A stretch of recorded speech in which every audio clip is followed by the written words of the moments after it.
ആലാപന മികവിന് പുറമെ അനുകരണ കലയിലും പ്രാവീണ്യം തെളിയിച്ചുകൊണ്ട് പാട്ടുവേദിയെ വിസ്മയിപ്പിച്ചിരിക്കുകയാണ് കുരുന്ന് ഗായിക. വിധികർത്താക്കളെയും പാട്ടുവേദിയിലെ കൂട്ടുകാരായ മത്സരാർത്ഥികളെയും അനുകരിച്ചാണ് താരം രാഗവേദിയെ ഒന്നടങ്കം അമ്പരപ്പിച്ചത്.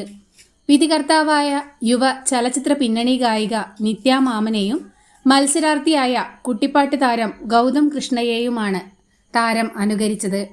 നിത്യ മാമന്റെ കിക്കി കിക്കി കിടുക്കി എന്ന മാസ്റ്റർ പീസ് ഡയലോഗും ഗൗതമിന്റെ മാനറിസങ്ങളുമാണ് കുട്ടി ഗായിക അനുകരിച്ചത്.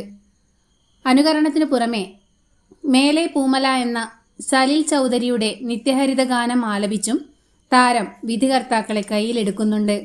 ടോപ്പ് സിംഗർ സീസൺ 4 ഭാവഗായികമാരിലൊരാളായ വൈഗ ഷാജിയാണ് മേലെ പൂമല എന്ന ഗാനവും ഒപ്പം മിമിക്രിയുമായി രാഗവേദിയുടെ കയ്യടി നേടിയത്.